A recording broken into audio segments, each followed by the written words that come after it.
Hey, everybody, welcome back to the Sustainiacs. I am Michael Vincent, and this is my new friend.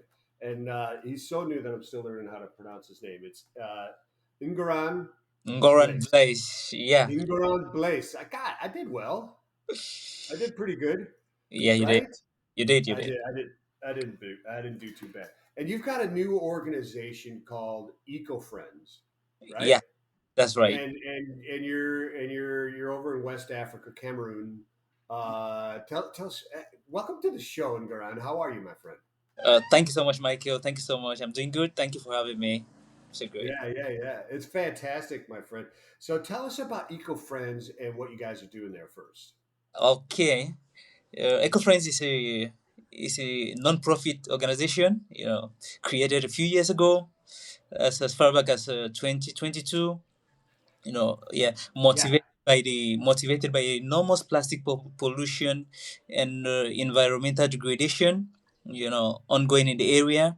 So while in the coast, we sought out this problem, we discovered this problem, and we kind of were looking for ideas that could address the problem. And that is how EcoFriends came up, from a group of university students, who came up, we discussed, and so I founded it with some of my group of friends. And till today, EcoFriends has been actively engaged in this coastal region of Cameroon, yeah, fighting plastic pollution, motivated by what other people are doing around the world. Yeah. wow. Was there a specific event or something like that happened that you saw and went, we got to do something about this? Yeah, Or, yeah. or was it just over time you just kind of, so, I want to do something, I want to do something, now it's time? Or was there just cataclysmic, this epiphany, right? I got to do this. Yeah, yeah. So, like I mentioned, the the the, the plastic we found in our rivers, Yeah. in runways, in the beaches. When we visited the beaches, it was so enormous, and you get to interview fishermen. Yeah, a lot of them reported net damages, and so that was enough for us to Oh, wow. develop this idea Wow. of eco-friends. So since 2022 to date, we've been organizing beach cleans. Yeah, Yeah. so that's how Is we. it, is there how many people are there in your group of friends, right? So you started this, how long ago you started this in 2022, right? Yeah, So 2020. you guys are doing, you guys are getting things. How many people, how big is the organization right now? Is it still fledgling and still growing, or how are you guys doing? Yeah, we are still in a growing group, run by just a group of volunteers, and Hmm. yeah, we have a network, a WhatsApp network where we get to do this mobilization. We mobilize them, and so far we have a group of like 30 volunteers. Yeah, sometimes we don't have all of them actively involved. Yeah, but for every event, we are actually sure to pull about 20 people in the field. Yeah, and so far, a lot of people have been also expressing interest to join our group. Yeah, so it's a really growing network. Yeah. So you mobilize through connections through WhatsApp is what I hear you saying. So it's like somebody says, "Hey, look, we got an issue over here. Let's organize a cleanup and go attack this specific event right here." Is that Yeah, how it is? Like you find areas and you go for, look, we need 20 people to go do this. Let's get a bunch of people together, I go do think this. not only on WhatsApp, we use every social media network available, like Yeah. through our pages on Facebook. We do call for volunteers, even on Instagram. Yeah, there's always a call for volunteer, but now the active volunteers we have, we try to manage them in a platform, in an organized platform like WhatsApp. Yeah, where we get to organize events. Yeah, so apart from the Facebook call for volunteers we have a number of standard volunteers who are permanently working with us. I Yeah. got you. I got you. And then yeah. So when you get an event, anybody who wants to come and help, you'll take those helping hands to get things going. Yeah, yeah, yeah. So we move along with them. Yeah. Is there in Cameroon, countrywide, or even in just it, what is the waste management system like there? Is it just non-existent, or is it just overrun by the issue? Yeah, I think that's one of the major crises, we are facing in Cameroon as a whole. Yeah, and just to mention that, yeah, our approach is not only in the coastal region of Cameroon. When we Hmm. chance to go out of the coast, out of Boya, out of Limbe, we do. Yeah, in Douala, for example, we've done a cleanup too. Yeah, and one of the major crises Cameroon is facing is the lack of the infrastructure, like you mentioned, no recycling at all. And so sometimes these are efforts to these efforts we put to clean these beaches and rivers. Sometimes the efforts are really not. Sometimes we're afraid the efforts might be in vain. We might uh, we might see these plastics getting back again into waterways, into oceans. Yeah, due to the lack of this infrastructure, this recycling So infrastructure. I heard you say sometimes you're afraid. So you even though you're cleaning it up, your concern is that your efforts to clean it up aren't good. You're just making it go right back into the environment because of the lack of taking it somewhere. Is that what you're saying? That even what happens to what you clean up? Because it sounds like you just said there's a real concern that even your efforts are futile. Yeah, sometimes we have the impression that the effort, yeah, even though, yeah, from following up from what we've done so far, 2022, there's been progress. There's been progress, yeah, Yeah. looking at how the rivers have progressed from liveless rivers, for example, a river we have in the center of the city here. The river has been flooded with plastics. When you look at it today, there's some progress, but then, Ah. Yeah. the fear we often have is if something's not done, yeah, through some other channels, this plastic, if it's not transformed to something else, we're afraid it might, yeah, Sure. yeah, and then There's a lack of a secure place to take even what you clean up. Is yeah, what you're saying. that's it, Yeah. because when we bring it out, we leave it at the mercy of the lawn waste management in the country, which is not Yeah. effective, and yeah, they do not have Yeah. a clear pathway to how Is this. it is it a government run recycling or waste management, or is it privatized? I think it's a government run It's man. government run. Yeah, Yeah. So I would imagine they're not well funded. yeah, and one issue is also because there's this lack of education where people have not and we've been fighting that strongly, where people do not master the arts of waste management, sorting out plastic waste and some other biodegradable stuff. Yeah, so Yeah. we believe that, yeah, but since we brought our approach of reaching to families, reaching to schools, waste sorting has become, a reality somehow, and it's helping tackle to the problem because it becomes easier to manage this waste when families get to sort it out. Yeah. So it sounds to me like you're trying to attack the problem from both ends, right? Turn off the valve and clean up the mess at the same time, right? Which is that I applaud you for that. So the education systems, are you doing that? Do you have an organized effort through that education? And are you going into the schools to try and teach the next generations of hopefully what will be better stewards of our earth, as the Bible tells us we need to be? Yeah, education has been one of our strong foundations. Reaching out to schools, yeah, talking to children, it's part of our daily activities. If I should go that way, yeah, we've really empowered young people. For example, when we go to school, we have to talk to them about reusable options, like this ecoFriends uh, sticker bottle we I love have. it. Yeah, I love so it. I love it. we try to present to them these sustainable options that instead of plastic waste, which ends up in our environment, you can have this for yourself, use and reuse.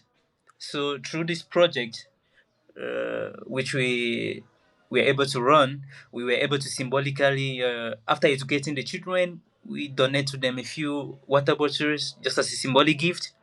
Yeah, due to lack of support, we could not scale it up. Yeah, Yeah, so yeah, yeah, yeah. yeah, it was just a symbol. Where are you getting the water bottles? Where are you getting the reusable water bottles? Are you purchasing them, or are they donated to you, or where are you getting those from? Yeah, through a donation we had, which we really appreciated. We were able, yeah, we were able to run this project. It was through a donation. Yeah, yeah, yeah. Do you? How's the support been from that aspect as far as supporting the NPO? Like monetary support into it, or the water bottles or that type of stuff from organizations, corporations, and even the government. What's the reaction been from those that could help you?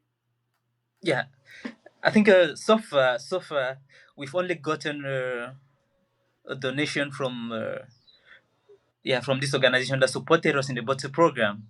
That's Mm. We save the world, which I'm sure you might know them. I Uh, do. Bridget's awesome. a non-profit which is also doing amazing. So through their assistance, we were able to get these water bottles. I think they've helped us so much in our mission. And apart from them, I think we rarely get support coming in. Hmm. Really do. Hmm. Neither from the government or yeah. I think they're the only people we've got so far who helped us in our education efforts and even Yeah, cleanup efforts. Yeah, as far as transporting with volunteers, launch for volunteers is concerned. Yeah, yeah. this organization we've had so far. Yeah, it's really awesome. Are there other NPOs there to join with to try and do these things in the environmental space in Cameroon, or what does that look like? Or have you seen others take interest and try and do their own thing as well? Is it spreading a little bit? Are you inspiring others through your leadership? Yeah, there are lots of other guys doing our some things as well. Other Mm, young organizations, and of course, in the past, we've joined hands with so many of them to do some of the activities. Yeah, for example, on commemorating International Coastal Cleanup Day. mm, Yeah, it mm. happens that Nice, we get to the beach, and then we find some other young people doing the same thing. So nice. we get together, and then we're able to organize stuff together. So yeah, there are some NPOs doing the same thing like us and doing amazing too. Yeah, yeah, yeah. Yeah, but The key. So are you still a university student? yeah, I'm a master student. Oh, nice. What are you studying? I'm studying biodiversity and conservation. Fantastic, Yeah. fantastic. So was that something that you were always going to study? What take me through the young Ngoran? What were you playing soccer in the backyard and got tripped up by some plastic and said, you know what, I need biodiversity and I need environmentalism. That's what I'm going to master. Or what led you down this path? Okay, I think I was born in the northwest region of Cameroon, precisely in a small town called Kumo. Kumo Okay. is northwest region. Yeah, where I did my primary and secondary education, and then I later moved on to the coast here in Boya. Where I attended the University of Boya, and then in my undergraduate years, I studied plant sciences, botany. Oh, okay. Great. Uh, Great. Great. I studied plant sciences. That was in 2020. From 2020, it's a 3-year program. Yeah, so I studied botany, and so while in this, Were you going towards the agricultural and growing and harvesting and that type of stuff? Is that yeah, that yeah, was your motivation got to try and improve those horticulture areas? and Horticulture, yeah, yeah, yeah, yeah. yeah, yeah. So for those years, 2020, 2021, 22, and finally 2023, I graduated from the Department of Plant Sciences in the University of Boya. So it was along these years that the love for nature, that I nurtured this love for nature. Yeah, and like you mentioned earlier, yeah, we also used to soccer was also playing soccer with friends was also one hobby. Sure, Yeah, yeah, I'm sure. and lots of things too. So the love for nature and environmental protection, grew up along these years while I was studying botany. So yeah, we used to go for field trip, be in the botanic garden, yeah, and even around beaches. So while while in for all of these field trips, we I was able to discover an in-depth problem, and the love for it grew more and more, and that is why I decided to study biodiversity and conservation at the master's level. So Yeah. I will be through my program by June 2025, June, July 2025, Nice. 2026, if, yeah, Yeah. Yeah, 2026. yeah, yeah, yeah. Yeah. I knew what you meant. I knew what you meant. Yeah. But thanks for clarifying. So let me ask you this: as you're going through this and you're making your studies in conservation and environmental studies, etc., and you're out there getting your hands dirty, really, I mean, doing the work as well, right? You're not just studying it and gonna pontificate from an ivory tower of academia. You're actually out there doing it and using it, right? Where in your mind is where is it coming from? Where's the plastic coming from? Is it that people there don't have anywhere to put it?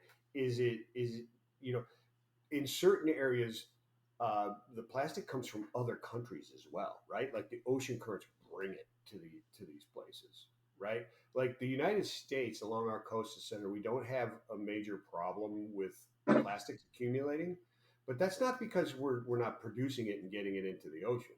It's just that the ocean currents and gyres don't bring it here. Okay.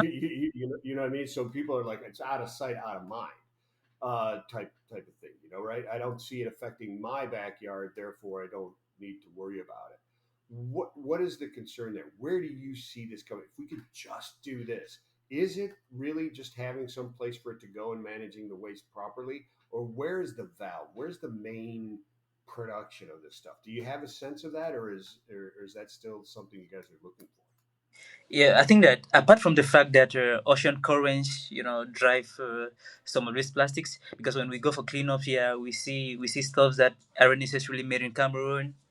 Yeah, probably Mm-hmm. driven by uh, ocean currents, like you mentioned. But aside that, households and yeah, some local industries, yeah, they are solely responsible. I think 80 to 90% of this plastic problem we're facing. Yeah, it's just poor household management. Yeah, uh, safe places to discard this waste is a problem at the level of household. So people resort to careless dumping, which is later on washed away by runoff, and Yeah. yeah, it Well, finds. if they don't have a place to put it that is built for it, they like we talked about before, infrastructure, Yeah, then that's what occurs. It's not like they don't care. It's just, they have no other option, right? I mean, it's you can't tell people don't litter. You need to recycle. You need to protect the environment, and then not give them a way to do it, right? yeah, yeah. So I that's mean, that's a bigger problem. yeah. So when you get outside of the cities, et cetera, I mean, is there waste management in all of the towns and cities across Cameroon, or are there places where you just know there's just no, we do some work in South Africa and some other places, and so I'm familiar with like KwaZulu Natal and those type of areas, right, in South Africa, where there just is not, there's not, the stream is the waste management. The local river, that is how they get rid of their stuff, right? What is it like there in the countryside of Cameroon? Is it similar situations, or are there actual places, Yep, and it's is quite there a decent infrastructure but just not effective? it's quite a similar situation. Like I mentioned to you, there's a river running in the central town of Boya, for example, that empties directly into the Atlantic Ocean. Yeah, Yeah, like I said, it's known for its high pollution. And where is it coming from? It comes from households. Yeah, and I think the infrastructure or the waste management is not totally just lacking. It is, but it is not just sufficient. It is not just. It's not about. It's not about just carrying away. It's not about just bringing vans to carry away the waste, the plastic. yeah, It's about where does it go to after that? Where does it go to after that? yeah. A landfill. They don't have land. They're not managed landfills or anything like that there, or are they burning it? What are they doing with it? What's the Uh, heck? you when in landfills that are not sustainable is also a problem. Yeah. Sure. So when it ends up in landfills, there's no guarantee that from there it can get back into. Yeah. So there's no. the central point is there's that lack of proper management and systems Yeah. that transform the planet. Is it just overwhelmed? I mean, they're trying. It's just overwhelmed, or is there they just don't Yeah, know what to think I think about it's really it's overwhelming. It's overwhelming, but sometimes you just have the impression that the the companies are not doing enough to. Yeah. it. I was so we were talking about the businesses. How are the businesses responding to this? Are you getting feedback from the businesses? Are you having conversation with them? What does that landscape look like? Yeah, we've tried to, due to the data we collect from our beach cleans. Yeah, of course, it tells us who are the major polluters, bottled water, and so on. Yeah, but sometimes you leave letters and you never get any response. Yeah, Yeah. so the reactions from the end business people, it's been mostly really adamant. Yeah. Yeah. So I mean, have you've gone to them and looked for them to try and get support, but just not there. Or, Firstly you need to firstly we need to ask for audience. In yeah. most cases those audience are never just granted. Yeah. They just ignore you. Yeah.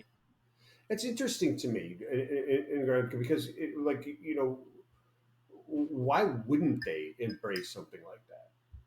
Right? I mean, do you get the sense that the population would gravitate towards a product or a service or a company that was caring for their environment and helping them clean up this stuff? I mean, people can't be walking along the river and going, "This is fantastic! I can't wait to put more crap in it." Right? I think it's really difficult to understand why some people are just that negligent. Yeah, Yeah. they just adopt this attitude of I don't care. Yeah, and then So they you don't see care. that you see that indifference in the population. Now the population on their part, I think the fact that some of them give time to volunteer.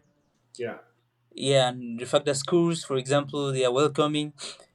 I Okay. think the locals are collaborative. They want to see this change. Yeah.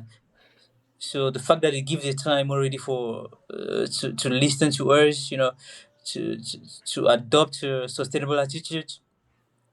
Yeah, it's already a sign that they want.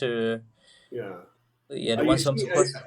are you seeing that growing over the time of your efforts that people are starting to realize this? Is this just starting to grow? Because it would seem to me that as the population, as the locals, as you say, as they start to adopt this attitude of caring and trying to improve the environment and clean things up, that businesses would take note and go, "Ooh, wait a minute! If we market as somebody who cares and we're helping, we can get a better market share, right? Or higher sales." Yeah, yeah. If uh, if the population could, adopt new habits, it's for sure we're going to have a positive trend. Yeah, There'll be some positive changes for sure. yeah. What's the major industry there? What is the major employer? The main employer in Cameroon is, agriculture. Mm-hmm. Yeah, yeah, which is employing over, I think, that's the second employer after the government. Which is Mm-hmm. yeah, the CDC What's Corporation. is their main crop of Cameroon? I'm fairly ignorant as to what you guys grow there. What is Cameroon known for? What do you guys grow I there? think that's cocoa and plantains. Oh, okay, cocoa and Yeah, yeah. well, two of Hmm. my favorites.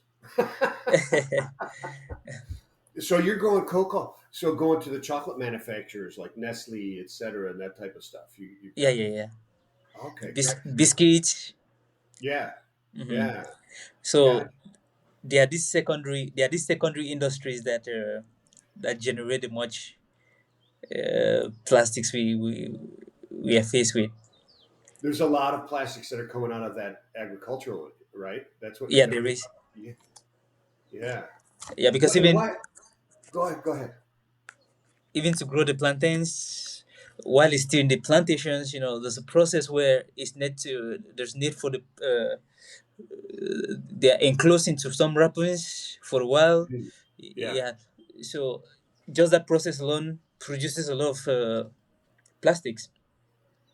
yeah. Yeah, And and where does that plastic go? Does it stay out there? I mean, that's got to be really a big part of it because when you're out in those rural areas, which I imagine it is, because you're going plantains and well, I guess you'd call it cacao, right? Right? It's not really cocoa. It's cocoa once it's processed. Are you processing the beans there as well from the no, I don't tree? think less processing takes place in Cameroon. I I think gotcha. Yeah, it's just yeah, the it's raw mostly growth. just it's mostly So just where does exported. that plastic doesn't even make it to the river? Probably does it? I mean that's out around or up throughout the countryside, etc. Where is that? Are they just burning that or burying it, or what are they doing with that plastic? That's got to be a massive issue. Could you please be audible a bit?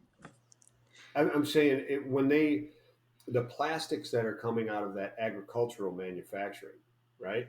That's a Yeah. whole separate problem than coming through the river out of the city, etc. Right? That's countryside type of plastics. Is that more flexible film type of plastics and the plastic netting and that type of stuff? Uh, I think your question was quite. Could you rephrase that again, please? Yeah, yeah, sure. What type of plastics are coming out of the agricultural side of it, Okay, from the okay, plantain? okay, Yeah. okay. I get you now. I think it's mostly single use plastics, right? Mostly single use plastic. You use just for a while, and then Is you, it you is it is it flexible like films, or is it hard plastics coming out of there? yeah, in the agricultural sector, what is mostly generated at the primary sector is just thin plastics. Yeah. But the data we collect from beach cleans, majority of the plastic we get is hard plastics, bottles, bottle caps. Yeah, Yeah. but at the primary agricultural sector, it's single use thin plastics. Yeah, that's what I'm saying. You got two different issues going on there, Yeah, yeah. right? One is the But of course, of, consumer type of plastics, the packaging, etc., and then the other in the agriculture is the thin plastics and yeah, yeah, so yeah. on and so forth. So But as you that, move to that the stuff's secondary, not making it into the water. That's just out in the countryside somewhere, right? yeah, yeah. Oof. So I was trying to say, as you move to the secondary, tertiary levels of the economy, that's how the situation becomes more and more. Yeah, you're Mm. living from this thin plastic to other complicated packaging, which constitute these hard plastics. Yeah, yeah. Yeah, Who are the major growers there in Cameroon? Do you know who they're selling to? Are they like world? I imagine they're global companies that are buying the the cacao beans and the plantains, right? Out of Cameroon. Do you know who those players are? I think the information I have is just that it's shipped over to, I think, France. Uh huh. Yeah, France is a major exporter of Mm-hmm. some of the produce in Cameroon, plantains and yeah, other countries. Mm-hmm. Yeah, I do not know much about it, but much is Yeah. exported to France, and so yeah, Yeah, I'm just looking to that. You find those a lot of those companies have efforts, very good efforts, to yeah, try and uplift the conditions for their growers, for their sourcing upstream, which would be your farmers, your agricultural, and investing in the environment there and helping. So I'd imagine that there may be support for your NPO and efforts through that stream if you investigate that. yeah. Unfortunately, we do not have first-hand information of which companies, or which one directly export that. Yeah. And I think that's where the bigger problem to lie, because people buy them as primary products, and then they are Hmm. shipped back into the country as secondary products. in plastic packages, and then there's no assurance of how the packaging is managed at the end. Yeah, so it's a bigger problem. Yeah, so you're getting hit twice. Yeah, yeah. Yeah. You grow it. You got plastic waste, nothing to do with it. It goes out. It gets processed. It comes back in and sold to you as in a package that you have In a nothing. You Yeah, have no yeah, way to deal with that packaging either. Yeah, it's crazy. It would make sense to actually process it there and create jobs and reduce half of the waste yeah, yeah. issue, wouldn't it? I don't know. Common sense. I don't know. It's weird. So Wait. I applaud what you guys are doing. It's fantastic, and I appreciate your time today. Is there ways for people to understand how to get in touch with you and help support or look at what you guys are doing? I know you don't have a website up quite yet. Are you working on it? What will it be? Or right now, how do people get in touch with you and learn what you're doing? Yeah, of course, we'll be glad to have people supporting us, partners, and so on. But of course, for now, we do not have a running website. And yeah, if there is any supporter or partner coming up, we could solicit that they get to us maybe through you, Yeah, yeah, fantastic. through Yeah, your I'd be channels happy or to do so. that. Or Yeah, we save the world as well, right? or we save the world, yeah. Okay, But of got it. course, you could also follow us on social media, Facebook, Instagram, LinkedIn. And is that under ecoFriends or what's your handles there? Yeah, ecoFriends, ecoFriends. Eco So ECO Friends. easy of friends, yeah. Yeah, hold it up again for the camera. Yeah, perfect. You're gonna send me that logo too, right? Okay. So Yeah. to be able to facilitate your search, if you're searching for eco-friends, you might want to precise the domain name Cameroon eco-friends Cameroon. Yeah, you might not see that on our page, but it's going to direct you. Yeah, Cameroon Eco Friends. yeah, yeah. Because Got. the moment you just key in eco-friends, of course you see a lot of Oh yeah, there's a ton of Eco pages Friends pop. out there. Yeah, Yeah, they're everywhere, but Cameroon specifically needs your help. It's fantastic. Look, Ngoran, I'm so happy to meet you as a friend. We got plenty of other things that you and I are going to be doing together. I hope.